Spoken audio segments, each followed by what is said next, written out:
Hi guys, welcome back to another YouTube video. It's me once again, your coach AJ Palmos. At kung bago ka sa aking YouTube channel, click mo lang ang subscribe button, bell notification para like ang updated sa mga future uploads natin. For today's video, ang pag-uusapan natin is top 5 na sakit pagpasok ng 2025. Ito, common na po ito, yearly. Ito po yung aking na-experience at nagiging mga clients ko pagpasok ng taon. Kung ready ka na, samahan niyo po ako. Tara!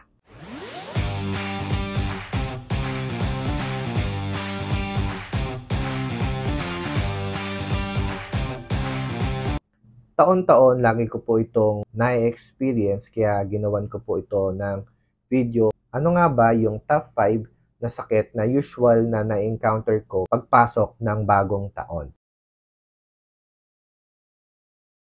So, nangunguna po rito is yung tinatawag nating acid reflux. So, ikaw or may kakilala ka or kapamilya mo na merong acid reflux ngayon. That's very, very common. Bakit?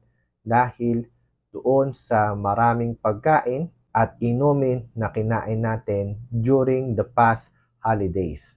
Ng Pasko, nung bagong taon, ang dami nyo rin inubos ng mga leftovers na pagkain pagpasok ng January. So, itong accumulation ng maraming pagkain at maraming inumin, nagiging cause po ito ng pagtaas ng acid sa ating katawan. Kaya number 1 sa listahan natin ay yung pagkakaroon ng acid reflux. Number 2 is UTI. Pangalawa po talaga sa ating mga common na sakit pagpasok ng taon is UTI. Saan nga ba nanggagaling yung UTI? Actually, ang UTI po, hindi mo pasyadong pag-inom ng tubig at marami kang mga kinakain na hindi kaya ng katawan mong i-absorb dahil sobrang concentrated ng iyong dugo.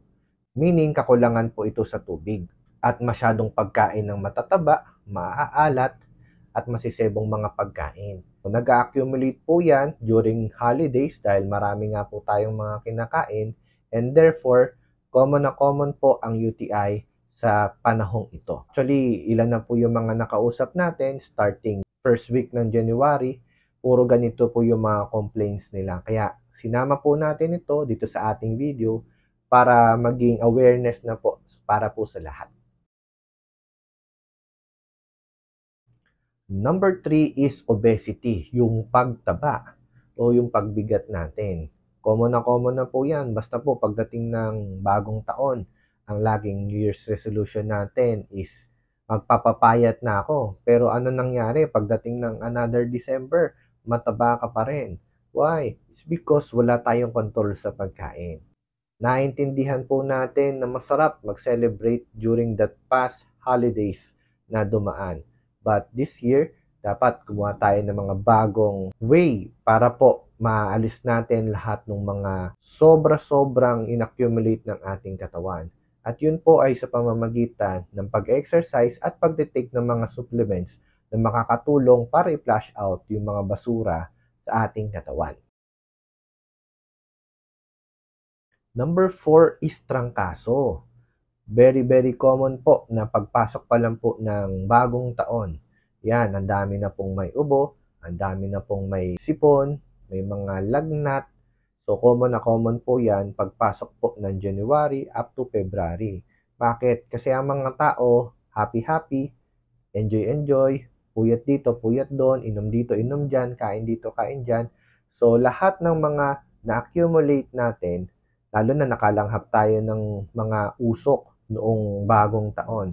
So, lahat po yan nagsasama-sama sa katawan, humihina ang immune system, kaya po isa pong usong sakit ay ang trangkaso pagpasok ng 2025.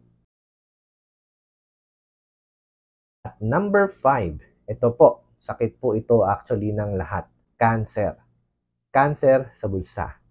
Cancer sa bulsa dahil ang mga tao gumastos at gumastos noong nakaraang holidays at ngayon, boost na yung kanilang budget at balik na naman sila sa simula. Alam nyo po, kung kayo po ay ordinaryong empleyado, wag po kayong maging one-time millionaire na iubusin nyo po yung pinagkakitaan or pinaghirapan sa buong taon tas uubusin nyo lang po para mag-enjoy. Dati, okay lang po yan. Pero sa ngayon po, be practical. Dahil yung cancer sa bulsa po, taon-taon na po natin siyang sinusolusyonan. Pero paulit-ulit naman po yung ginagawa natin.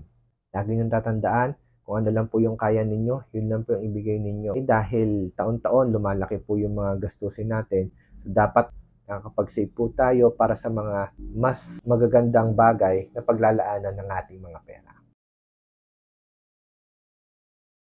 Ngayon, itong mga sakit na to na nabanggit ko, lahat ito may solusyon. At ang primary solution, ire-recommend ko po sa inyo, of course, the Sante Barley products, especially po yung ating powder juice at barley capsule. Alam natin na ang barley po is mataas po yung kanyang vitamins, minerals, amino acids, live enzyme at fiber na makakatulong po para palakasin yung ating immune system at pagandahin yung ating bowel movement. Kasi pag malinis yung katawan natin at mataas yung nutrients natin, kapitan ka man ng sakit, mabilis kang gumaling. At marami kang masisave na pera pag malakas ang iyong pangangatawan at wala kang sakit. So that's it. Yan po yung ating top 5 na trending na sakit pagpasok po ng bagong taon. Kung meron kang mga ideas, pwede mo pong i-comment yan sa ating video at babasahin po natin at magpi-feedback din po tayo sa iyong comment. Maraming salamat sa iyong panonood. Huwag mo pong kalimutang mag-like, mag-comment po kayo sa ibaba, i-share nyo rin po yung ating video at huwag nyo pong kalimutang mag-subscribe sa ating YouTube video. Maraming salamat po. Once again, my name is Coach AJ Palmos and see us again on our next video. To God be the glory. Bye-bye!